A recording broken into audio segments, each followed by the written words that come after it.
Mau tahu cara nambah uang jajan tanpa ganggu waktu kuliah? Video ini gue buat teman-teman mahasiswa yang sekarang masih kuliah dan pengen punya penghasilan tambahan. Gue yakin pasti ada beberapa dari kalian yang kepengen ngerasain gimana sih rasanya bisa jajan, beli barang yang kalian mau pakai uang kalian sendiri. Atau bahkan mungkin dari kalian ada yang berpikir, pengen nih ngerasain gimana caranya bisa bayar uang kuliah sendiri gitu loh. Itu pasti akan ada timbul rasa kebanggaan lah gitu buat diri kalian ketika kalian bisa ngelakuin itu. Tapi pertanyaannya, gimana caranya kalian bisa punya penghasilan tambahan di saat kalian juga sendiri lagi sibuk kuliah gitu ya. Apalagi kalau misalnya kalian lagi banyak deadline, kalau lagi sibuk skripsi, nah itu kalian harus pinter-pinter tuh nyari ide side hustle yang bener-bener waktunya minim, bisa dikerjain dari manapun, tapi juga bisa kasih income buat kalian. Nah, gue ada beberapa ide penghasilan tambahan buat kalian. Tapi sebelum masuk ke ide side hustle ya, gue pengen kasih tahu dulu ke teman-teman kenapa sih kalian tuh penting untuk punya side hustle sedini mungkin. Nah, kita masuk ke yang pertama, itu untuk menambah penghasilan. Itu udah pasti ya, itu nggak perlu gue jelasin lagi, kalian pasti udah ngerti kenapa side hustle itu penting. Kalau misalkan kalian punya penghasilan sendiri ya, itu secara nggak langsung kepercayaan diri kalian tuh akan lebih meningkat, dan banyak yang kalian bisa lakuin dari sedini mungkin, mulai dari ngatur keuangan sendiri, cara pandang kalian terhadap barang yang kalian beli itu akan menjadi lebih berbeda karena di sana ada perjuangan, ada keringat yang kalian keluarkan.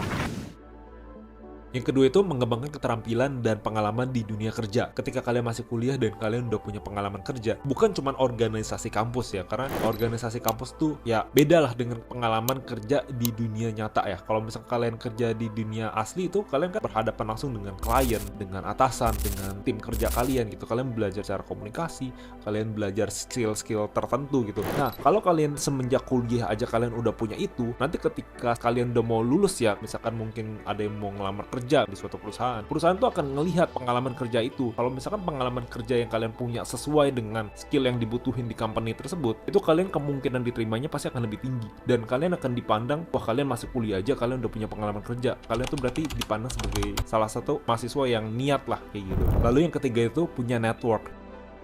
Banyak banget teman-teman mahasiswa yang ketika dari masa kuliah udah mencoba bekerja atau berusaha, mereka tuh cenderung biasanya punya relasi yang lebih luas ketimbang teman-teman yang dari kuliah tuh cuman main-main doang gitu. Karena logikanya gini, misalkan lu dari masa kuliah nih, lu udah coba magang di suatu perusahaan, nah, lu kan pasti akan punya kenalan dengan orang-orang di perusahaan tersebut, sehingga memudahkan lu kalau misalkan nanti udah mau lulus kuliah, lu akan lebih gampang buat dapat kerjaan atau dapat usaha. Nah, gue ada beberapa tips buat milih side hustle ketika kalian masih kuliah. Yang pertama itu, pilih sesuai dengan minat kalian.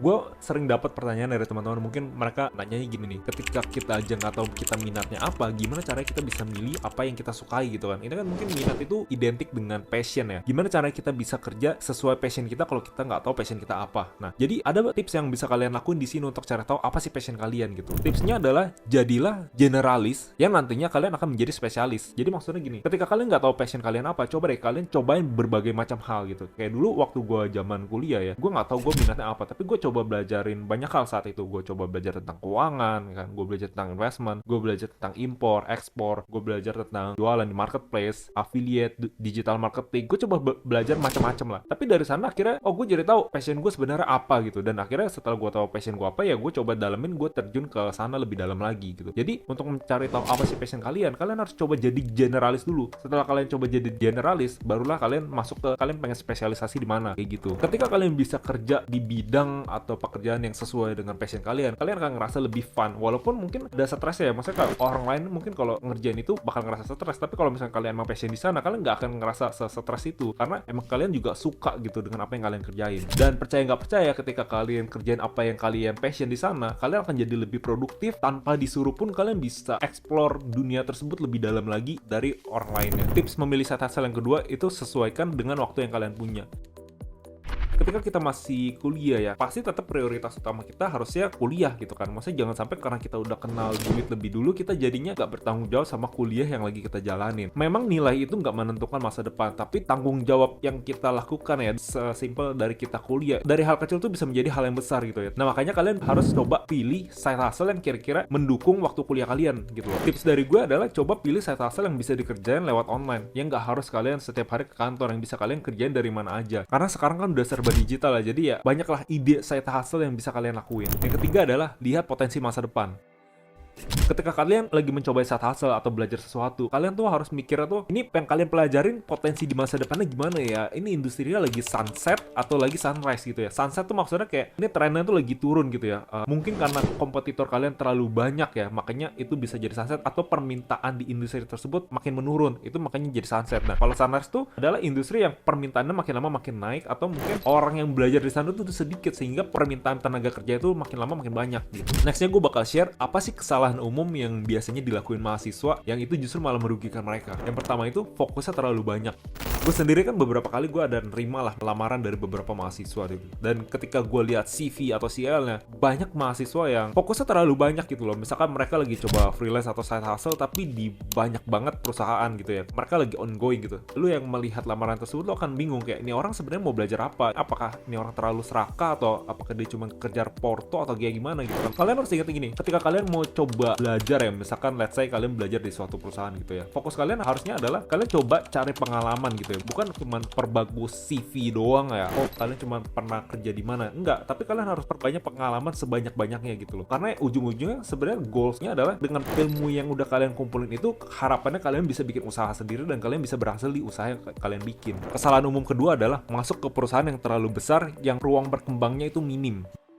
Biasanya perusahaan korporasi yang udah terlalu besar, yang udah SOP-nya sangat terstruktur, udah sangat rapi, itu biasanya ruang berkembangnya kecil. Kenapa? Karena kalian nggak punya kesempatan untuk bertemu langsung dengan pemimpin atau CEO atau director dari perusahaan tersebut. Beda ketika kalian bekerja di perusahaan yang masih UMKM atau golongnya masih small gitu ya. Kalian tuh biasanya lebih punya ruang untuk bertemu langsung misalkan dengan foundernya atau CEO-nya, directornya. Jadi di sana tuh kalian bisa banyak belajar, kalian bisa banyak bertanya, kalian bisa ngelihat langsung gimana sih foundernya itu cara berpikirnya kayak gimana. Kalian bisa meminta masukan, tips apa aja yang harus kalian pelajari gitu. Kalian bisa menyerap ilmu-ilmu yang diberikan. Dengan begitu kalian bisa lebih banyak dapat impact ya untuk hidup kalian. Beda kalau misalkan kalian cuma masuk ke suatu perusahaan karena kalian pikir oh ini perusahaannya keren, udah besar gitu ya. Tapi ketika kalian masuk ke sana kalian malah nggak belajar apa-apa. Kalian cuma ngerjain hal rutinitas yang karena semuanya udah terstruktur di SOP. Itu menurut gue malah agak disayangkan ya. Jadi saran gue, coba kalian cari perusahaan sesuai dengan minat kalian yang skalanya itu nggak terlalu besar, yang foundernya atau CEO-nya itu masih in charge langsung di dalam perusahaan tersebut. Nah sekarang langsung aja kita masuk ke 5 ide side hustle yang menurut gue cocok untuk mahasiswa.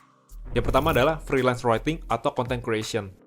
Orang yang mungkin dulu semuanya ngabisin waktu untuk nonton TV, sekarang tuh kebanyakan mereka ngabisin waktu untuk nonton sosmed. Uangnya lari ke sana gitu loh kan. Ketika ikannya berkumpul di sana ya kalau mau mancingnya di sana gitu kan, di tempat ikannya banyak berkumpul. Nah makanya industri sosial media ini menjadi industri yang lagi sunrise dan sangat menarik. Dan salah satu skill penting yang harus kalian punya kalau misalnya kalian mau terjun ke dalam industri ini adalah copywriting dan content creation. Nah ketika kalian misalkan kalian nggak punya bayangan ya cara copywriting tuh kayak gimana, cara bikin konten tuh kayak gimana, ya kalian coba aja freelance atau kalian coba magang di sebuah company yang membuka lowongan di bidang tersebut. Kalian belajar gimana sih caranya copywriting, cara menulis, cara bikin tulisan yang menarik, gimana caranya kalian bikin konten, aspek-aspek apa aja yang perlu diperhatikan. Nah itu kalian pelajarin semuanya di sana gitu loh. Kalau kalian mau lebih cepatnya lagi, kalian mungkin bisa aja coba cari kelas-kelas kayak yang dulu gue lakuin adalah ketika gue coba belajar cara bikin konten ya. Karena gue mau cepet, ya gue beli aja orang yang jual kelas cara bikin konten ya gue beli, gue pelajarin. Gue bahkan waktu itu sampai ikut 3 course ya dari 3 orang berbeda gitu ya. Gue pelajarin apa yang mereka ajarkan tentang cara bikin konten, dan ternyata setelah gue coba tonton semuanya, gue jadi lebih punya gambaran gitu loh. Oh ternyata benang merahnya kayak gini ya, ternyata cara bikin konten tuh kayak gini. Ada hooknya, ada bridgingnya, terus ada isinya, call to action, ada algoritma dan sebagainya. Dan itu nggak bisa lo pelajarin dalam sekejap. Itu butuh proses, butuh waktu. Lo harus benar-benar fokus di sana untuk pelajaran itu semua. Sumber daya manusia itu kan ada 3, ada tenaga, waktu, dan uang. Kalau lo nggak mau mengorbankan uang lo untuk beli kursus misalkan supaya lo belajar lebih cepat, ya udah berarti ya coba lu tukarkan waktu dan tenaga yang lu punya dengan cara ya lu magang atau lu kerja di perusahaan yang emang buka lowongan di bidang tersebut. Nah lu belajar di sana. Jadi pilihannya antara 2 itu, entar lu mau beli atau lu tukar waktu lu. Yang kedua adalah desain grafis dan editing. Menurut gua desain grafis dan editing ini merupakan skill yang penting. Di sini lu nggak harus bener-bener yang paling jago tuh, enggak, tapi at least lu punya sense-nya ya, bisa ngebayangin oh kira-kira cara bikin desain yang bagus tuh kayak gimana, peletakan headline-nya, pembuatan tulisannya, kira-kira bikin konten estetik itu gimana. Logikanya Soalnya gini, lu bikin konten yang nonton kan manusia gitu kan. Terus sebagai manusia lu pengen ngeliatnya konten yang bagus atau yang jelek gitu kan. Ya, pasti kan lu pengen lihatnya konten yang bagus, yang menarik gitu kan. Dari sekian banyak konten, lu bisa milih wah ini yang paling unik bukan yang sembarangan. Nah, untuk lu bisa bikin konten seperti itu kan at least lu harus ngerti dulu, lu harus punya logikanya gimana ya cara bikin konten yang desainnya bagus tuh seperti apa, cara editingnya supaya bisa menarik tuh kayak gimana, dan itu semua tuh bisa lu pelajarin secara otodidak gitu. Yang ketiga, ini salah satu skill yang menurut gua cukup penting juga, yaitu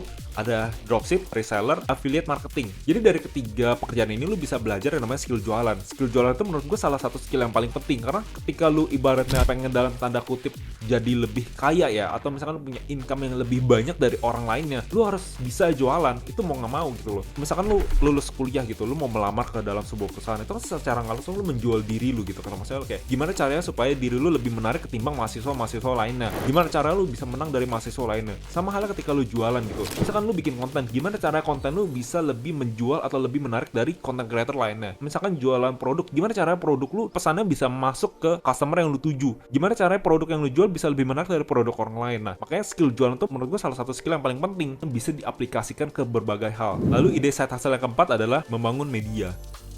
Karena sebagai mahasiswa itu waktunya terbatas ya, kadang nggak nentu, kadang lu tiba-tiba bisa ada kelas pagi, atau tiba-tiba dosen lu kasih tugas gitu kan. Jadi penting buat kalian tuh bisa nyari ide side hustle yang waktunya tuh fleksibel. Dalam membangun media ini, itu tuh waktunya sangat-sangat fleksibel. Lu bisa sesuaiin dengan waktu lu sendiri. Entah misalkan lu kosongnya pagi ya, lu bikin kontennya ya pagi. Membangun media ini juga selain waktunya fleksibel ya, lu tuh modalnya nol. Lu cuma butuh pengetahuan aja gimana caranya ngebangun media. Nanti cara dapat uangnya dari mana? Macem-macem. Mungkin lu bisa dapat dari paid promote, atau lu bisa dapat dari jualan produk sendiri. Dan produknya ini masuk ke ide side hustle yang kelima, yaitu digital product. Digital product ini salah satu hal yang emang lagi tren juga ya di luar negeri ya. Karena orang luar itu mereka udah sangat aware dengan yang namanya digital product ya, entah itu template, ebook atau hal sebagainya. Mereka tuh udah biasa gitu. Mungkin di sini tuh orang masih awam ya, kayak apa sih digital product ya? Lu beli produk tapi nggak ada fisiknya, kayak mungkin kesannya aneh ya. Tapi lu harus mikirnya gini. Zaman dulu mungkin orang nggak banyak yang pakai handphone, tapi sekarang hampir semua pakai handphone. Hampir semua pakai sosial media. Dulu waktu awal internet muncul orang skeptis, tapi sekarang hampir semua orang pakai internet. Sama halnya kayak dulu orang kalau mau beli buku, mereka pergi ke toko buku, tapi sekarang ada teknologi. Lu kalau mau beli buku mungkin lu nggak harus ke toko buku. Sekarang ada yang namanya e-book, digital book. Lu bisa baca dari manapun. Mungkin zaman marketplace gitu, lu nggak perlu datang ke tokonya tapi barangnya dikirim ke lu gitu kan. Lu misalnya lu beli buku secara online, barangnya dikirim ke lu. Nah, sekarang lu udah nggak perlu bayar ongkir lagi gitu loh. Karena lu ketika lu beli, lu tekan tombol buy saat itu juga, e-booknya langsung dikirim saat itu juga langsung ke email lu per detik itu juga gitu loh. Jadi di sini tuh ada sebuah disrupsi di sini yang mungkin cepat atau lambat semua orang akan aware ya, semua orang akan mulai terbiasa gitu loh.